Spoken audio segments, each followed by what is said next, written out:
Hey everyone, it's Alan over at Cobblers Plus, and today we're going to be working on these Meermin cap toes that are pretty beaten up. Look at that. So come join us, check it out.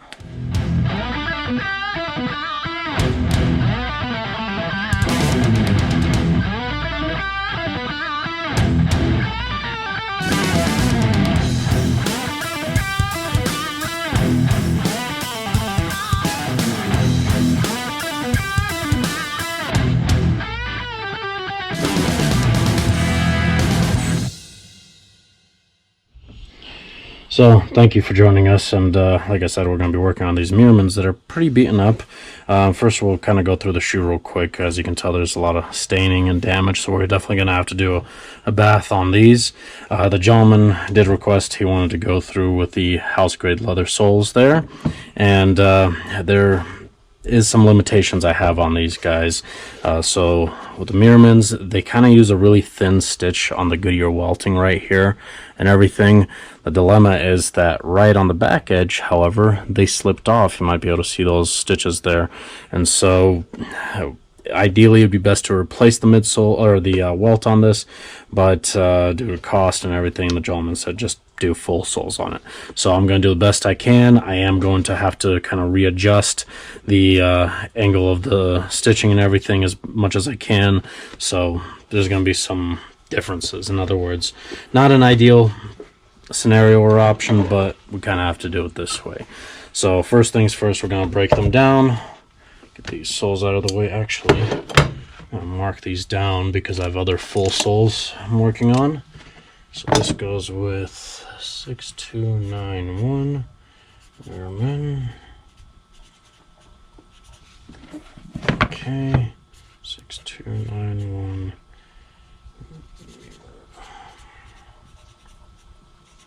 Okay, alright, that way I can identify, and I put it on the back end, don't worry, so don't be all concerned that it's going to be up front, because that's where the heel base is going to be sanded out anyways. But let me double check where I'm at with the angle. Oh yeah, I think you guys can see. Let me just readjust a little bit. So Meermins, I've done a video on them before, at least I believe I have. I think maybe it was something a little more basic, nothing too crazy, but we're gonna have to go ahead and do a full recraft video on these guys, other than obviously the welt. But sometimes that's one of the things that us cobblers have. You know, we have to be able to manage between cost effectiveness and trying to recraft, because building a pair of shoes and recrafting a pair is different. When you're thinking about repairing something, we have to undo the shoe or item first, then fix it, and then put it back together. So a lot of the time goes into the breakdown or taking it apart, and then the preparation and everything, where when making a shoe you're starting from scratch. There's nothing you have to take apart. So subtle differences that a lot of people don't seem to remember, that although your shoe may have not been very expensive or something, mass production, manufacturing is a little bit simpler task. Man, this base is on here a lot. Well, I gotta give them that. The Meermin definitely have their bases on there real good. Probably put a little bit of more thinner down there. Or not thinner, toluene. I think this base is probably gonna kind of separate on me. I'm gonna put just a little bit on the top to get the nails. There's a couple of nails poking through here.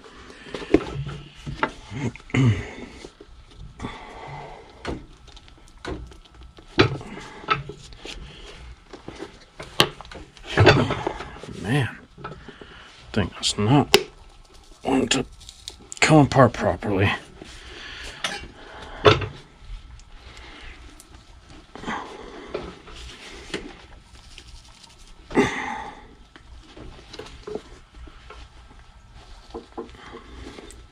And there are some cobblers that will grab pliers at this point and just kind of tear the base off. I'm not a big fan of doing that because it damages the base. And our goal is to try to save the original factory base as much as possible, just because there's one side, just because it's gonna fit this shoe just right. Even though I can rebuild the base, and I have pre-made ones too, it doesn't necessarily mean that it's gonna fit exactly the same way ever. Even at the factories, each base is a little different. Ooh, there's a lot of dust flying up from under it. Don't know what was behind me. I was facing away, but I see a bunch of dust. Ooh. Man. It's as if they used nails on just one side of this heel base and none on the other. Just feels like that. There we go. And if you're not familiar with repairs, if you hear that popping, that doesn't mean anything broke. It's the type of nails that are in here. They're what are called gripper nails. I'll show you here real quick. See if the camera can zoom in. Oh, you can kind of see those little ridges there. But yeah, that's what are usually put into the heel bases, and these gripper nails, when they pop out, they try to grip, just like the name implies. And so it makes a little popping sound. Oop. All right, so clip off these nails without them flying all over the place. I try to grab them and make sure I don't have nails flying all over, but sometimes they still fly out. Now these are getting a bath, and so usually what we do if we're doing a resole and a bath, we take off the sole first and then give it a nice bath, just because it helps remove more of the salts and minerals and everything. And this solvent that I'm using, it's fine that it's getting on the upper.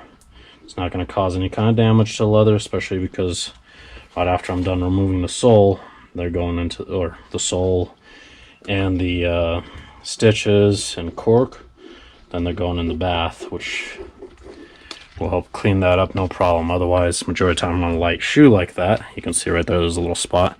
I try to be a little bit more careful, just because if somebody didn't want to go for the whole bath option as well. Where's my knife? There it is. Just had to clear up my table. It's been kind of chaotic here, so my table is just covered in tools and scrap soles and everything. I finally got around to cleaning it up just for you guys, because I'm running around between the multiple benches. I've got my little bench here, I've got this one, I've got one behind the camera as well, so kind of going back and forth between all of them. And so my tools sometimes manage to move to one table to another. I don't know how. Obviously I know, but give you an idea. Look at that cork. Ooh, stuff's really falling apart in there. That's where that dust was coming from. So let me dump that out real quick before I'm getting it all over. Oh, it's dusty. So the cork won't be an issue. Right now I'm separating the sole from the welt, and right here I knew this was going to give me just a little bit of problems, just because of the way it ended up getting stitched from the factory.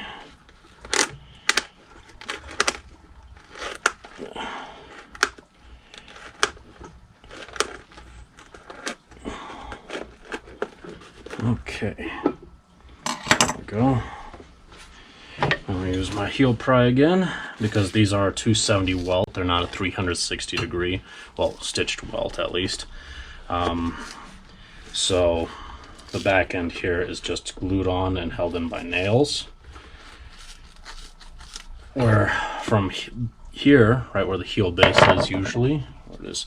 So here's the heel base. So right underneath the heel base, all the way around this way, up to about that point there, that's where it gets stitched to. All this back end here is not. And that's due to making the shoe on the more kind of low profile look while keeping it Goodyear welted, because low profile shoe welt has a tendency to stick out quite a bit, and it's a little difficult to have something with a Goodyear welted build and it's low profile. So they have to taper down the welt significantly, and the back end has to be, you know, just adhered on and then nailed. Doesn't mean it's a worse build or anything. It's just one of the build options. Some people prefer a 360 welt.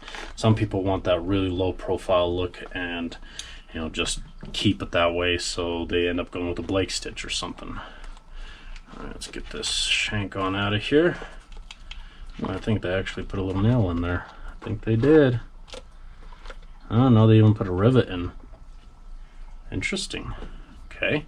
So you can see all that loose cork there, that rotted basically. So I'm gonna dump that out.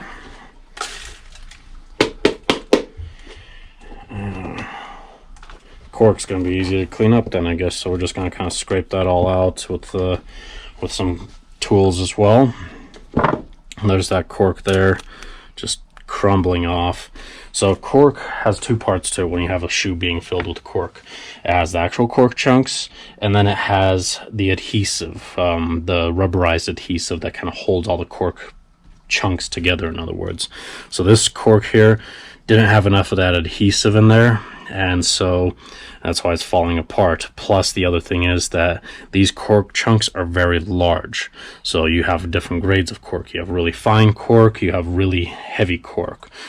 So, you know, the heavier chunks, they're just larger pieces and everything. And that's what a lot of companies use as well. So it's not necessarily a bad thing, but I prefer some finer cork. That's what we'll be kind of using. It's not quite crazy fine as some corks out there, but this one's just kind of good in between, in other words. Alright, we got that insole out. Put my little heel pad here in, because next we got to remove the nails that we clipped earlier. Some cobblers leave them in. I prefer take them out, get them out of the way. Oops, there goes my pad. Get them out of the way, because you can possibly see the nail heads. Let me see if it's, see the nail heads right there. There's one right there. So these nail heads, eventually they'll stack up if you have this shoe resoled a few times, and then it just becomes a mess. Then you got nails on top of nails, and one might be bumping into the other one. Oh man. And I'd just rather take care of it and get it all out of here. So at this point, I've got this one apart. There's those gripper nails there. We got it taken apart. We're going to clean up that cork a little bit more. Going to remove these thin little stitches all around, and we're going to move on to the bath after. So at this point, that's where we're at. Now, as far as the shank, a lot of times we'll usually try to pull this out, but because there's a rivet in here, it causes more damage if you try to rip this guy out. Now, if it was damaged, I'd actually have to drill it out and replace that shank, but this one isn't. It's got a rivet just on the back end. There's no rivet up front or anything like that. It was just held in by adhesive. So I just want to point that out, that if it was damaged, we'd definitely replace it. But at this point, I don't even want to pull it out. Otherwise, it'll just kind of beat up the footbed, and it may potentially snap the shank. So I wanted to point that out. But at this point, I'll also get my heel or nail pry out. Good old nail pry. Let's pull these out. But at this point, I'm pretty much done with this part of the shoe.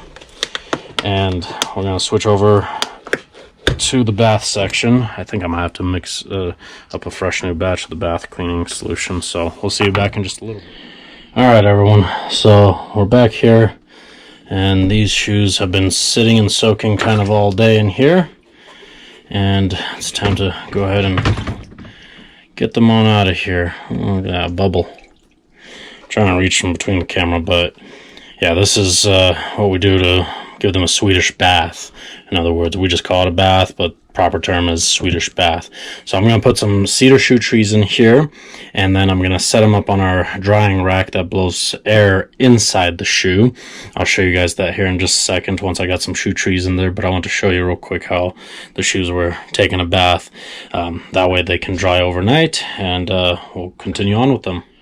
Alright everyone, so that's the drying rack on the other side of this counter or sink here. You can see the shoes are in there with the shoe trees inside here like that. And key thing with shoe trees, you don't want them to be too big or too tight or anything. And then I've got the little insoles also just splattered the liquid everywhere. So these are just going to sit here and turn on the fan. Let's see, a couple of hours should do it, and then the rest of the time it's going to air dry overnight. So that kind of gives you an idea of what it looks like there. Usually we have this other little fan that aims at it, but that's something that we can't put on timer. This one, however, thankfully is on a timer. So we'll go ahead and let these do its thing, and we'll see you back here. For you guys, it's a few seconds. For me, it'll be tomorrow. So we'll see you tomorrow. Alright everyone, so we're back here with these. I've let them dry and everything, but when they ended up drying, there were some issues with a little bit of the welt in some areas, and it kind of delayed me as far as being able to get that taken care of. Unfortunately, it wasn't something I ended up having the time to record the areas that I need to restitch and everything, and I've already forgotten which spots they were, but it was just giving me a little bit of a dilemma, and I couldn't do the recording on it just because I'm extremely backed up on large projects. But I was trying to at least show off the main basics of it, to kind of show how these guys are all built and put together. As far as like the cork that was placed in here, there is a fair amount. This cavity in here is very deep and everything, so some guys actually like that just because it kind of helps with the support features. Other guys don't like when there's so much cork in there. I don't know why those guys don't like that. I would prefer a little extra cork just because it's better insulation and everything. So I've got the soles pulled out of the oven. See how well they bend because they're nice and hot. And time to go ahead and place these on. Now, large projects that are delaying me right now is kind of ridiculous. They're huge. One of which Janelle's helping me with.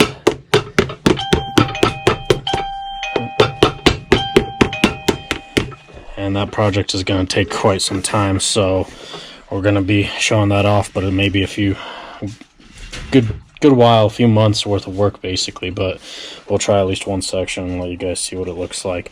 So for now, this is all hammered on there. Now I just need to stick that on the press out that welt area here. As you can see, there's large gaps everywhere, and then let it sit and cure. So we'll see you back here in just a little.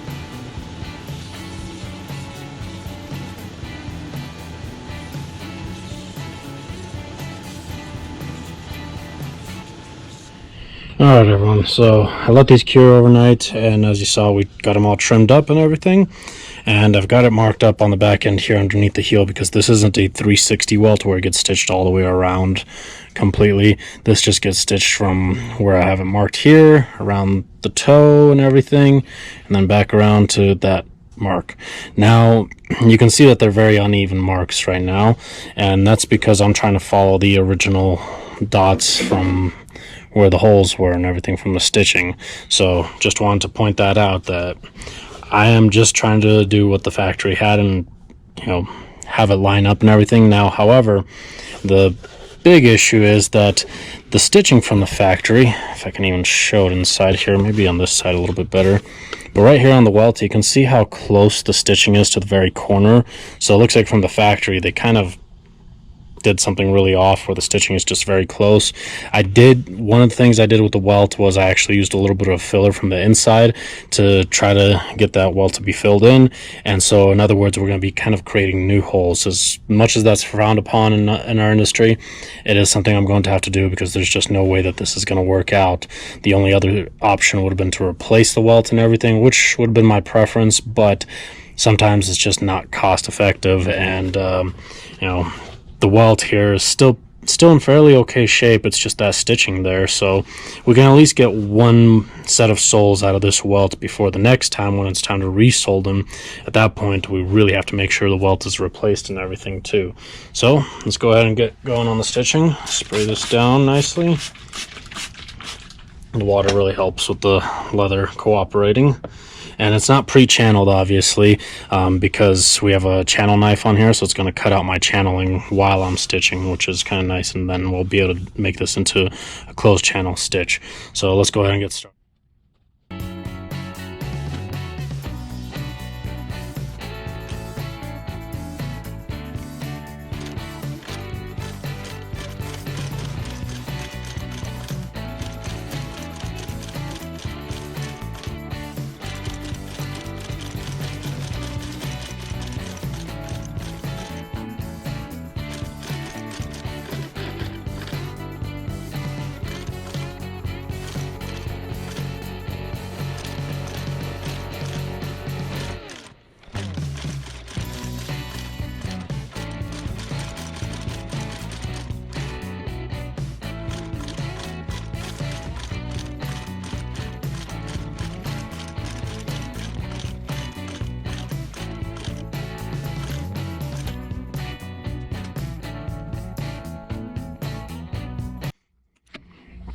Alright, so we got that all stitched up and everything. I don't know if it's too visible or not there, but here, I'll show you on the back end. So you can see the original holes right there, and they're almost on the side of the welt. In other words, and the new stitch is a bit higher. Now again, this is something that's not the best considered to be, but it's still doable and everything. We'll be able to do a little bit more filling here on those holes and everything from the outside with some color when we start doing the edging and everything. So it's going to start looking a little better as we go along, but it's kind of something that we had to do. So at this point, I'm going to go ahead and press out the welt, and then I've got to run some nails in the back edge of the heel here and start getting that heel base on that we sanded out and everything. So let's move on. Alright everyone, so I've got the bottoms finished out on there. I thought I'd go for a little bit of a lighter brown. I've got the heels on, the edging all taken care of all around. And at this point I've just cleaned up the uppers. We did do a wash on them already, but there's still some areas that really need some attention. So I used some acetone, or just, there's my acetone. Some acetone on there, but at this point there are some damaged areas and stuff that the gentleman had. Just a few little scuffs like that you can see there. So if you ever have a scuff like that, see how this one just can fold over and open up like that. A little bit of contact cement is what we use usually, but you do that after you're done cleaning it, because when you clean it, a lot of the cleaning solutions out there, they have a solvent in there. And even if they're not a solvent based one, if it's a lighter one, definitely still want to be a little more careful anyways with some of those little nicks and scratches and all that kind of stuff. And there's a few that he has that are a little more, you know, like that there isn't really much material to be able to glue down either. It looks like there's just a few little spots that I might be able to, come on.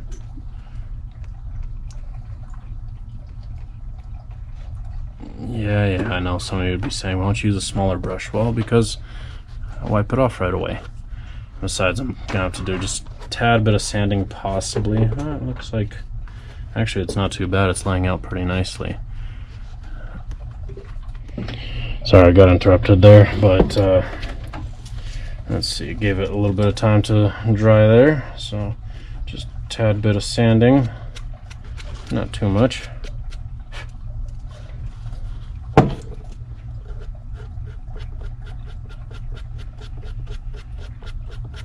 Okay, there we go.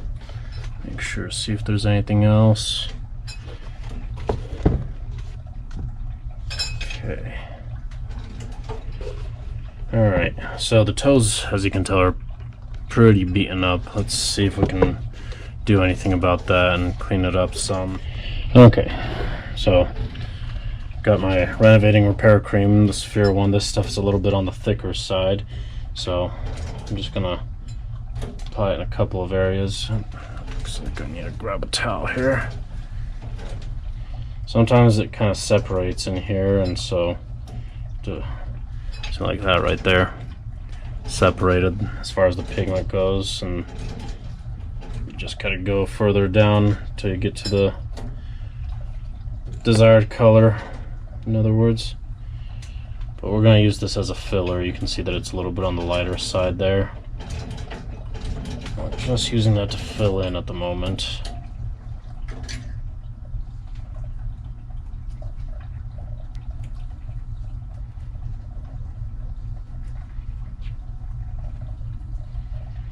Okay, so I'm going to let that sit there and dry for a little while. Then I'm going to go back with the sander, or not the sander, but a piece of sandpaper, and kind of sand it out. I've done a video a little bit before on some scuff repairs, I believe, but it's always a little different between different types of shoes and everything, so I thought I'd show you guys this a little on this video, since I kind of skipped over all the sanding and whatnot. So there we go. I'll let that sit and dry for a little while. I could have used a little bit of a darker color or something, but I was just trying to fill it in. We're still going to polish it and finish it out and everything, but I just needed a base filler at the moment. So I'm going to let that sit and cure, and then when it's time to sand, I'm going to go ahead and sand with a really light sandpaper. I'll let you see what it looks like afterwards, but this is the type of sandpaper right here I use versus this one here. You can see one's a little bit harder than, or a little bit rougher than the other. Screen's not working. There it goes. So this one's a 1000 grit there, where this one here I believe is a 120 on that. So I'm gonna use the 1000 after it's all dry, and then we'll be back in a few. All right, everyone, so I've gone ahead and taken care of that one a little bit more, but as you can tell, I've gone ahead and sanded that up some. So I did a little bit of a rougher sandpaper on one of my hand buffers, and then used this 1000 grit here and just kind of went through and evened it all out nicely, just like that there. I've gone through most of this toe here already, and it's mostly the toe because the toe is the most visible part. It's the part that's kind of the presentable area of the shoe and everything. These sides here, unfortunately, the more you sand these edges here and here where it creases, kind of thins out the material to the point where it has a higher potential for cracking and everything. But blow off the dust. But if we have to, worst case scenario, we can take care of the sides too. It's just, unfortunately, because it thins out that leather some, it slightly shortens life expectancy. So for the color on this one, I've gotten, let's see, bronze brown, number 30 for this shoe, and looks a little bit darker, but when I actually compared it and used it on this other shoe, it worked out phenomenally, because obviously after the wash and everything, it's taken out a little bit of the pigment, and we want to make sure to restore it. Now, I have conditioned these already before as well.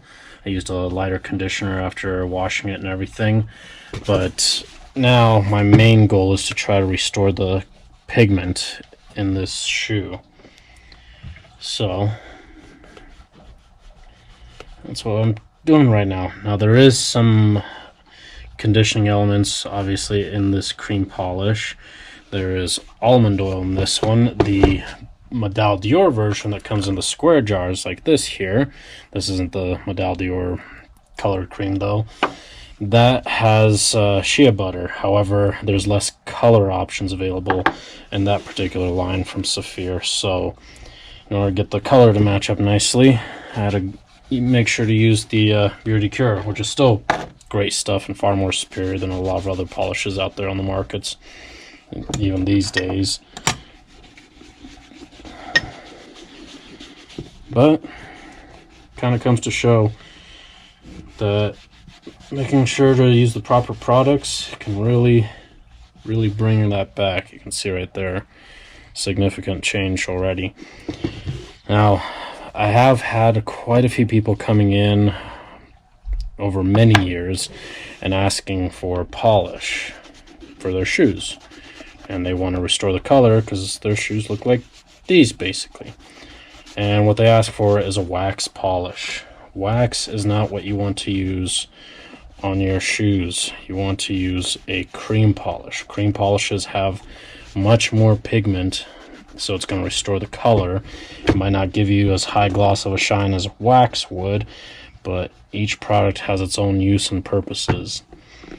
Alright, looks like right here, see right there, there's that little bit of light spot there. That's that renovating repair cream that I used, and I used the lighter one because it gives me a good indication of anything that I may have missed.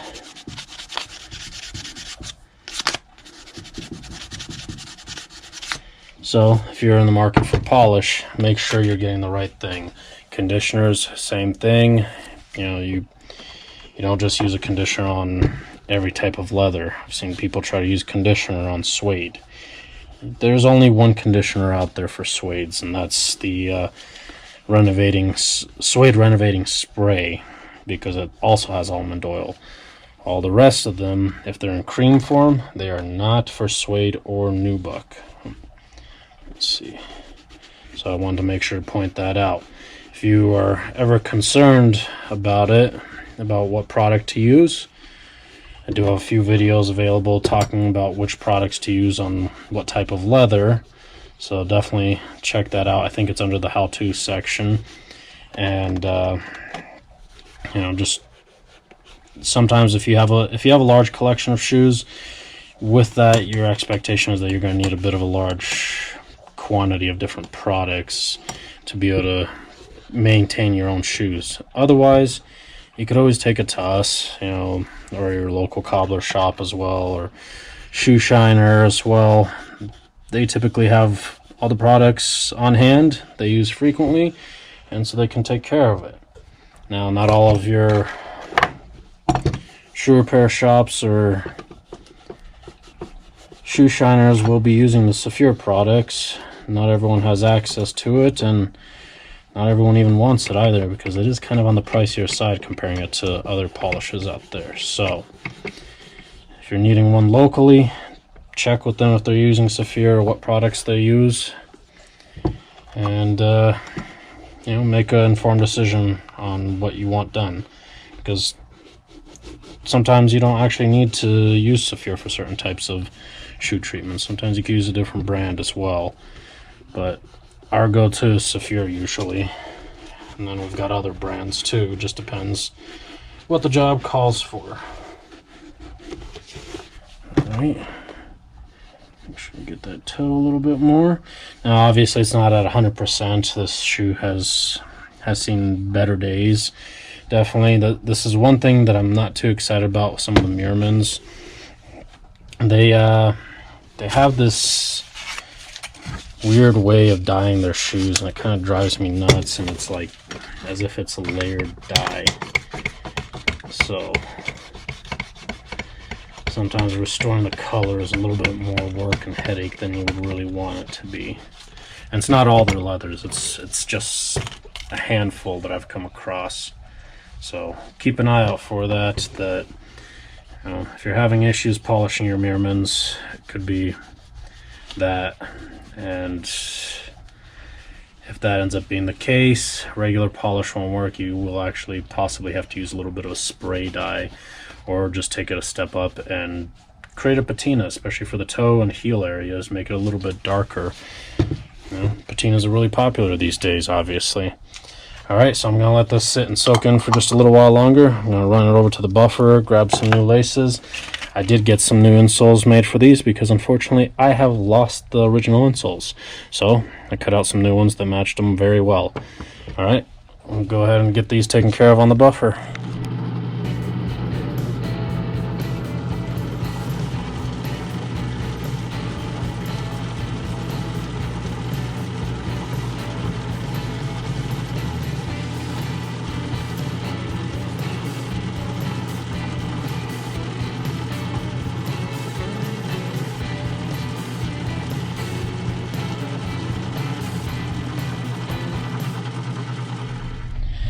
Alright everyone, so got them all buffed up and everything, and go ahead and throw the last set of laces in and be able to close out the video. So that's how the Meermins are put together there. Like I mentioned with the Meermin, if you're wanting to get yours resold, just keep in mind costs sometimes just might not be too practical with a lot of the shoes and everything, and so if you're wanting to have them upgraded significantly, it might be worth it then to have the welts replaced and everything, and maybe get some JR soles. But from the factory, for the price point, they're a phenomenal price point. They're a great shoe at that price, but they're not perfection. Obviously, you're gonna have certain things with the shoe that you're not gonna be too happy about. You know, I would definitely still own a pair of these for myself, which I don't, unfortunately, not at the moment. Today is my first day at the shop wearing flip-flops. I know some of you have given me crap for it in the past, but today I'm wearing flip-flops. It was a warm day, and yeah, a little while ago I also, on top of that, kind of crushed my foot, and it kind of helps relieve it a little bit when I've got some flip-flops on top of that. So thought I'd just throw some flip-flops on for the day. So I know you guys are going to be trying to give me hell for it, but sorry I got interrupted there. But yeah, leave me alone about my flip-flops. Let me do my work. Anyways, so I hope you enjoyed the video and get to take a look at the insides of a Meermin and see what it's all about and everything, and why the price point is what it's at. You know, the way that they build these is definitely a little more standard and everything, nothing too major or fancy, but for a Goodyear welted shoe, that's already a huge step ahead of majority of the shoes out there. So I just wanted to point that out. If you're wanting a pair of Meermins, they're definitely well worth an investment compared to probably, I'd say, 90% of the shoes out there on the market, if not more, maybe a little less. Who knows how many new brands are coming out these days, because Meermin's definitely a little newer to the shoe game here in North America, at least. Not everyone's been too familiar with them. I throw those old laces in there for him just in case he decides to keep them. But there we go. Well worth it as far as what the cost is on them, definitely. So I like them. If I was to rate these personally,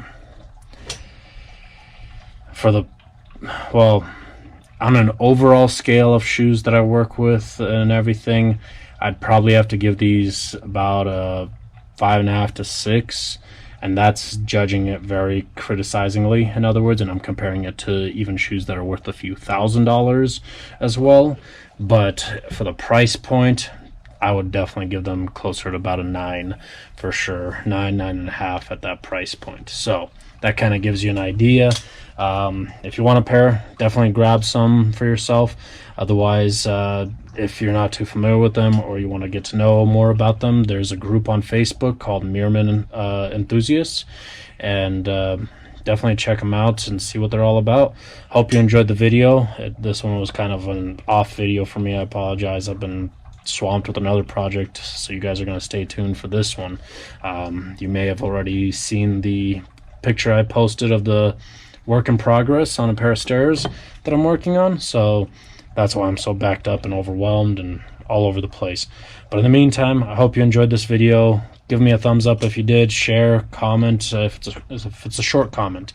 Longer comments, send it either through Facebook or Instagram. Those tend to go through a little bit better for me than email. Email keeps getting overloaded significantly.